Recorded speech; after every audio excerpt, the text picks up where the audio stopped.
Adapun kritiknya terhadap jihad pemberontakan petani di Banten pada tahun 1888 yang digerakkan oleh para anggota tarekat, perlu diketahui status beliau sebagai mufti adalah berusaha mengukur dengan terpenuhi atau tidaknya syarat-syarat jihad tersebut. Dalam hal ini beliau menilai Geger Cilegon tidak terpenuhi syarat jihadnya secara fikih. Tentu hal ini menghadirkan perbedaan pendapat, sebagaimana perlawanan di Cilegon tersebut juga dipandang sebagai perlawanan heroik dalam sejarah bangsa. Namun Said Usman memiliki pandangan dan caranya sendiri dalam mendukung perjuangan. Ulama-ulama Thariqah, para mursyid Thariqah yang ada di Nusantara menjadi korban atas kekejian, atas fitnah dari seorang antek Belanda yang diberi gelar Mufti Batavia yang bernama Habib Usman bin Yahya. Mereka memberikan fatwa, Habib Usman bin Yahya memberikan fatwa bahwa ulama-ulama Thariqah adalah sesat. Ulama-ulama Thariqah adalah ghurur, pengikut-pengikut Thariqah adalah setan. Ulama-ulama yang telah dibantai oleh Belanda atas fitnah kejinya Mufti Batavia Habib Usman bin Yahya antara lain adalah Syekh Abdul Karim Andan Tani beserta santri-santrinya dan beserta para mursyid Thariqah seluruh Indonesia. Yang telah menjadi korbannya antara lain adalah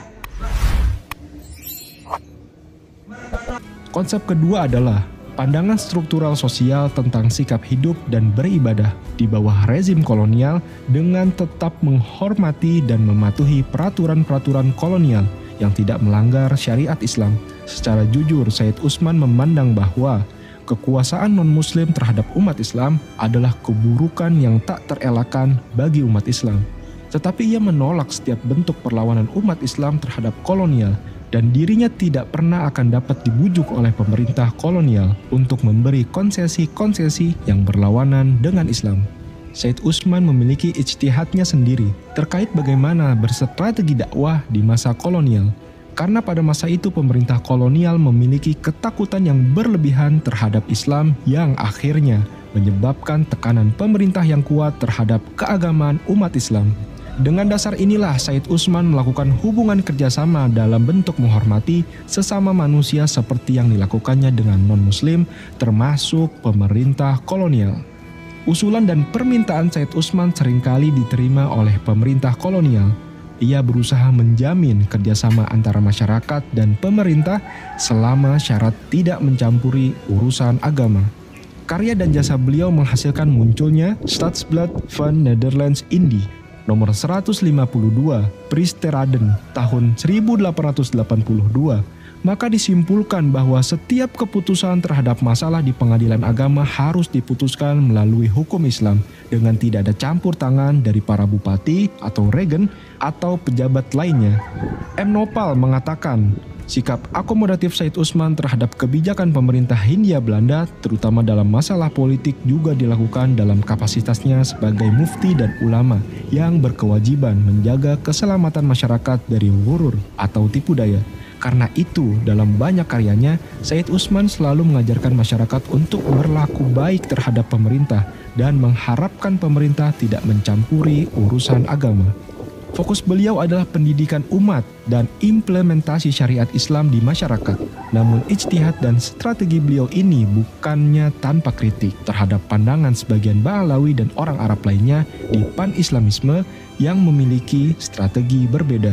Said Usman kemudian sering mendapat kritik tertulis dari orang Arab melalui sindiran-sindiran di majalah pan-Islamisme. Benarkah Mufti Betawi menentang jihad kemerdekaan dan tidak mendukung perjuangan? Adapun kritiknya terhadap jihad pemberontakan petani di Banten pada tahun 1888 yang digerakkan oleh para anggota tarekat, perlu diketahui status beliau sebagai mufti adalah berusaha mengukur dengan terpenuhi atau tidaknya syarat-syarat jihad tersebut. Dalam hal ini beliau menilai Geger Cilegon tidak terpenuhi syarat jihadnya secara fikih. Tentu hal ini menghadirkan perbedaan pendapat, sebagaimana perlawanan di Cilegon tersebut juga dipandang sebagai perlawanan heroik dalam sejarah bangsa. Namun Said Usman memiliki pandangan dan caranya sendiri dalam mendukung perjuangan. Ia mendukung seluruh upaya mencerdaskan bangsa dan membuka wawasan masyarakat.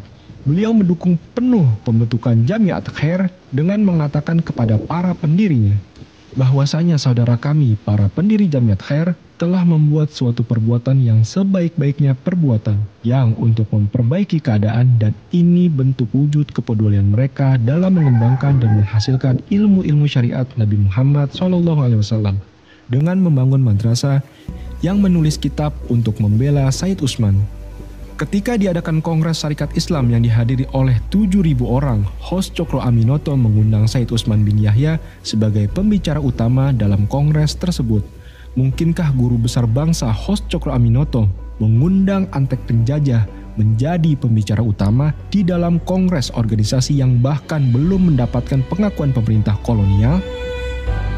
Jenabipun dawuh, an ulama warasatul anbiya, yang menjadi estafetnya Rasulullah, yang memegang tongkatnya Rasulullah adalah para ulama, para kiai yang ada di seluruh dunia ini, wabil khusus ulama-ulama bangsa negara kita, yaitu Nusantara Indo. Mereka boleh berbangga dengan ulama-ulama Timur Tengah. Mereka boleh berbangga dengan ulama-ulama Arab Saudi. Mereka boleh berbangga dengan ulama-ulama Madinah. Mereka boleh berbangga ulama-ulama Mekah. Tapi di Nusantara telah ada seorang ulama yang hebat, yang begitu menguasai berbagai macam ilmu, yang terkenal dengan julukan Sayyidul Hijaz. Siapakah itu? Syekh Nawawi. Betul. Siapakah itu?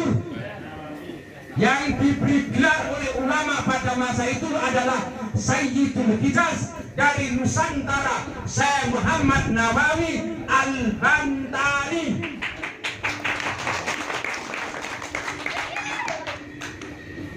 Allahumma shalli ala Muhammad. Bahkan kisahnya beliau sangat masyhur. Bahkan kealimannya beliau sangat terkenal. Sampai sekarang hari ini karangan kita beliau tafsir menjadi pelajaran pokok di salah satu universitas di Timur Tengah. Sampeyan aku iki wong Indonesia, kenapa kok eler dene nyebut namane ulama-ulama Indo? Mengatakan itu benar, dikatakan benar, itu salah, dikatakan salah. Allahumma shalli ala Muhammad. Ulama Indonesia, NU, Nahdlatul Ulama, yang begitu masyhur sampai ke seluruh pelosok dunia. Ini adalah berkah perjuangan ulama-ulama Nusantara. Syekh Nawawi Al-Bantani bersama ulama-ulama pada masa itu antara lain adalah Kiai Haji Abu Qursudin yang berada di Margolindo, orang asli dari Demak, menjadi inspirator berdirinya Hijaz atau Komite Hijaz dan berdirinya Jamiah Nahdlatul Ulama. Ini wajib bagi kita sebagai warga Nahdlin mempelajari, mengkaji dan melihat bagaimana sejarah beliau-beliau sampai beliau-beliau menyebarkan para ulama-ulama kembali ke Nusantara untuk memperjuangkan akidah Ahlus Sunnah wal Jamaah. Amin Allahumma. Amin Allahumma. Sallallahu Muhammad. Ternyata bahwa di Demak, di Tugu Margolindo tersembunyi seorang aulia illah, yaitu Romo Kiai Haji Abu Qursudin Abdul Qudus. Bu,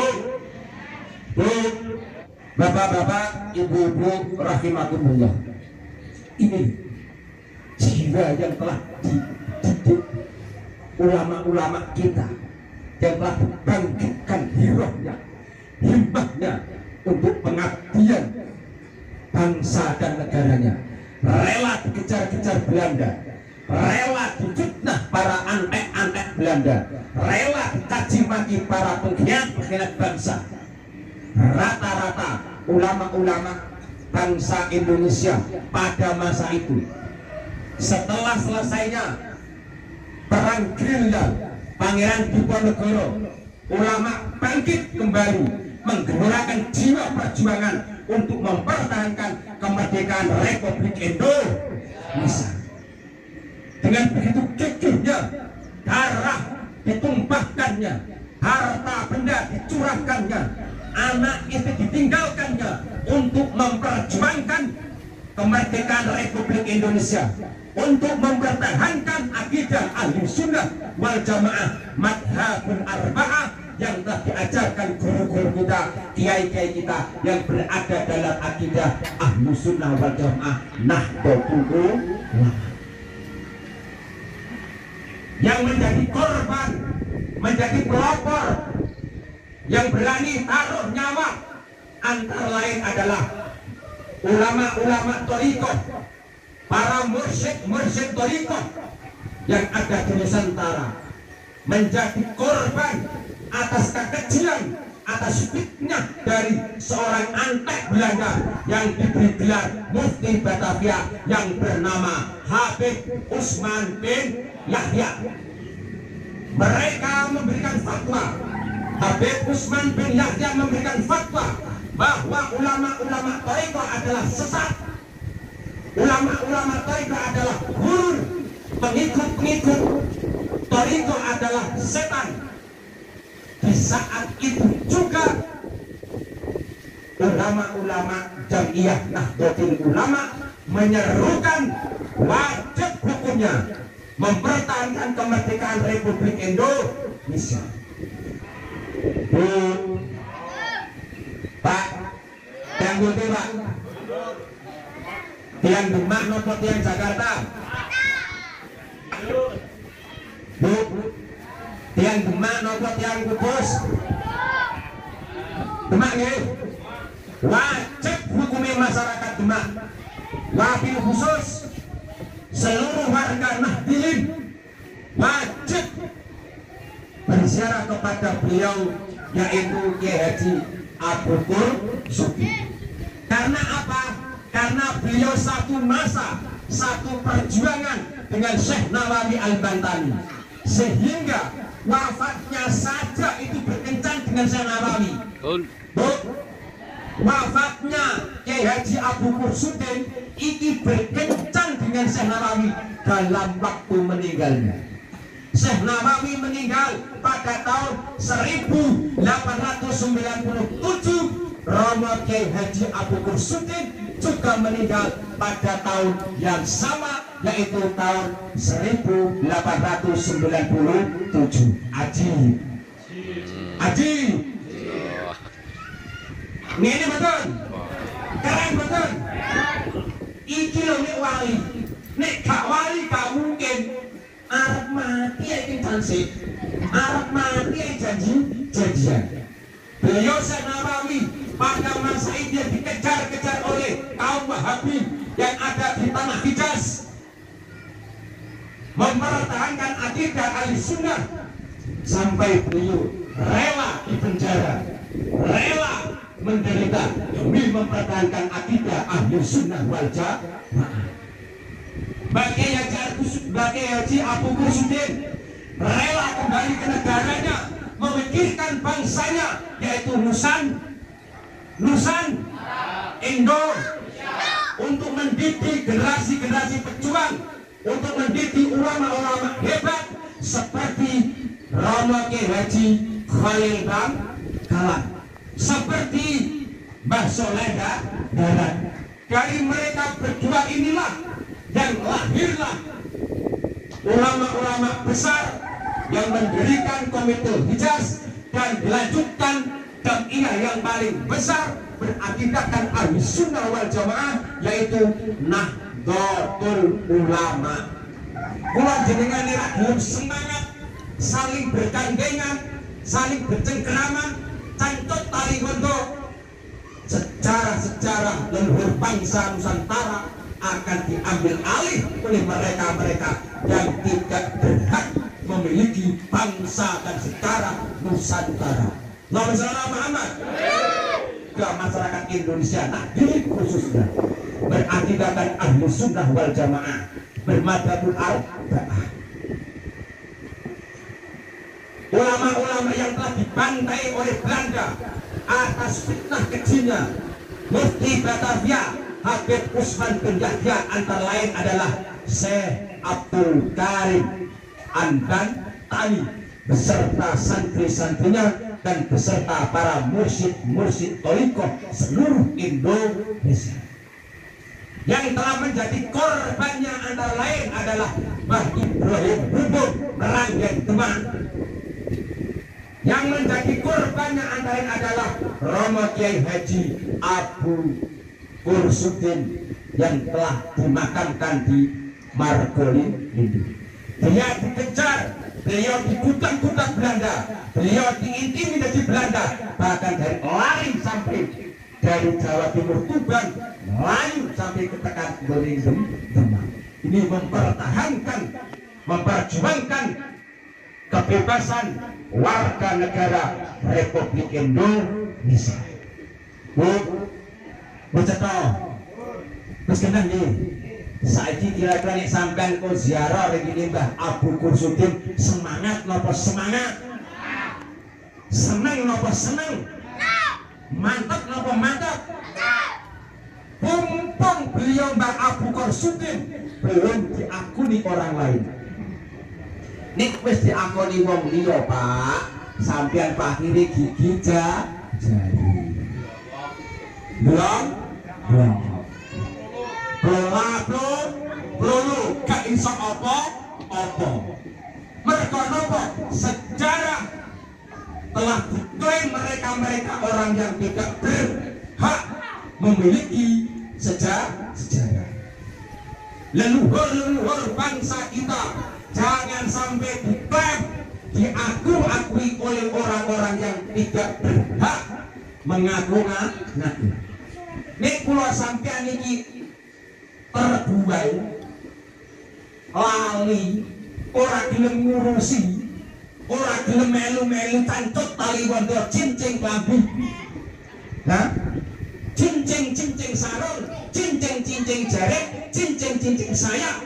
Koyok dene nalika kula panjenengan sedaya leluhur kula pada menghadapi penjajah Belanda satu padu nunggu perintah dari ulama-ulama perang atau mati dalam keadaan syahid mempertahankan kemerdekaan